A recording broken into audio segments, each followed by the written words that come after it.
Estamos habituados a ver estátuas de personagens históricos na Europa como o rei Davi, mas no Brasil, qual seria a razão?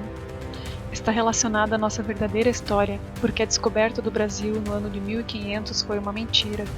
O Brasil já era povoado antes dessa data e existe muita evidência na arte e na arquitetura, conforme irei retratando, deixando bem claro que esta é uma pesquisa, não uma imposição. A estátua tem medida semelhante à estátua da Europa, que possui 5 metros e pouco. Poderia ser essa a real altura do rei Davi? O rei de uma linhagem extraterrestre, da constelação de Ofiucus ou Serpentário, provavelmente por isso a simbologia da serpente. Agora, fazendo um comparativo com esta obra da cidade de Porto Alegre, proporcional ao uso de gigantes. Claramente visível em suas proporções, em um período onde várias raças ou tribos conviviam juntas em sociedade. Atualmente um banco, mas e no passado? Por que na fachada do banco teria uma homenagem a Baco, conhecido também como Baco e Bacchus? Esta pintura retrata Baco e o rei Midas, o rei da Frígia, conhecido pela habilidade de transformar em ouro tudo que tocava. Você está vendo a arara? Você sabe que ela é originária das Américas, não é? É interessante que vários reis da Frígia chamavam-se Górgio ou Midas. Górgio ficou conhecido na história pelo seu nó, então chamado nó Górgio. A mitologia não é conto, é a história do passado, daqueles que aqui habitaram antes de nós. Essa é mais uma escultura caracterizando o rei Midas, que está com o barrete frígio. Esse é um dos símbolos do Rio Grande do Sul. Porto Alegre era uma cidade toda murada. Remete a um tempo antigo, não é? Assim como na pintura de Baco e Ariadne vemos raças diferentes, podemos ver claramente a mesma representação nessa fachada de Porto Alegre. Por isso afirmo novamente, várias raças coexistiam. Há mais de 14 mil anos havia 7 reinos no Brasil, onde em um determinado período foram reinos unidos, mas depois separaram-se. Estes reinos foram formados por civilizações de fora que colonizaram o planeta, onde o Brasil foi a origem da humanidade. Está muito claro na arquitetura e obras de arte a presença de outras raças, inclusive de gigantes. Provavelmente através desses 7 reinos originaram-se as tribos de Israel.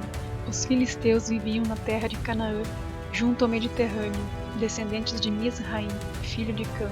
Um personagem conhecido da história foi o gigante Golias. Porém, temos como referência a origem dessas civilizações sempre como referência masculina, mas sabemos que o DNA mitocondrial é passado da mãe para os filhos.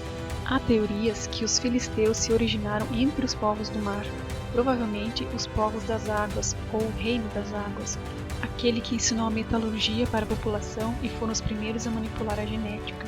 O reino que unia o rio Amazonas à Mesopotâmia, fazendo uma volta semelhante a uma ferradura. Então, a metalurgia e a genética surgiram na região mesopotâmica. Teria surgido desse reino a raça adâmica? Teria relação com o Serpentário, a constelação de Ofiucus, a cidade de Ofir? Filisteia, terra dos gigantes, semelhante a Patagônia nos mapas antigos da Argentina, não é? O sul da Argentina está ligado às terras que hoje estão congeladas. Mas como terá sido no passado? As nereidas, esculpidas na praça em Pelotas, são ninfas aquáticas, assim como as Hespérides. As Hespérides, ou Graças, ou Charitas, são retratadas nessa obra de Botticelli, o retrato do Jardim das Hespérides, que guardavam o pomar de maçãs douradas que conferiam imortalidade. Maçãs douradas. Coincidentemente, a guavira, nativa do Cerrado, a região do antigo Mar Charalhés, é considerada uma maçã pelos indígenas e seu nome científico é Campomanesia adamantium. Adamantium lembra Adão, não é? E uma curiosidade sobre origens da palavra Éden, que também é descrito como jardim, e possui na raiz hebraica a escrita semelhante a Ite, que significa árvore alta em Guarani. A árvore é representada no primeiro brasão do Brasil. O reino das águas foi onde se desenvolveu a metalurgia e genética. No Mediterrâneo, que contemplava a Babilônia, os jardins suspensos e o zigurat, descrito por Jacó como a escada para o céu. Em Pelotas, o registro de uma cidade que provavelmente pertencia a esse reino, a cidade de Águeda, com seu brasão, a árvore. Através do mapa topográfico, podemos compreender melhor essa geografia e localização. Provavelmente, os primeiros a manipularem a genética chegaram à raça adâmica, a raça originária do povo das águas, da tribo da serpente ou Ofiucus, e provavelmente em Ofir. Esse antigo missal, considerado assim no Museu de Rio Grande, revela essa origem e a relação com Israel, o país das 12 tribos ou raças. O símbolo do monumento escalonado, provavelmente relacionado à Babilônia e aos 3 reinos, Acarim, Acacor e Ofir. Assim como o símbolo da serpente, que pode ter originado o simbolismo da genética muito utilizado atualmente, e o símbolo da metalurgia. O símbolo da árvore também está nesse brasão, do primeiro presidente da província de São Pedro, do Rio Grande do Sul, em 1824, assim como o leão, que lembram a tribo de Israel e Judá. A cada 600 anos, Emmanuel, conhecido por nós como Cristo, supostamente se manifesta na Terra. Estamos em 2025, então em 1400 poderia ter sido sua última passagem, e talvez por isso que os personagens bíblicos são retratados por muitos artistas em 1500. Mas como alteraram o calendário, e há muita evidência e pesquisa sobre isso, possivelmente incluíram 1000 anos nesse calendário, provavelmente para criar uma falsa era medieval, a tal idade da pedra sem recursos. E pelo visto, as histórias da frequência crística na Terra se repetem, talvez até organizarmos esse planeta em um mundo melhor.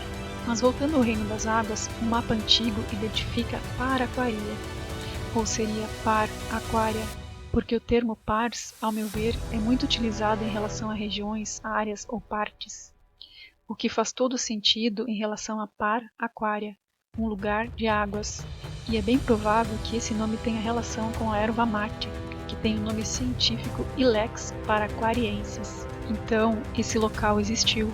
É também bem provável que o nível das águas fosse diferente, por isso o nome de Rio Pardo em grande extensão do estado, sem especificação de cidades.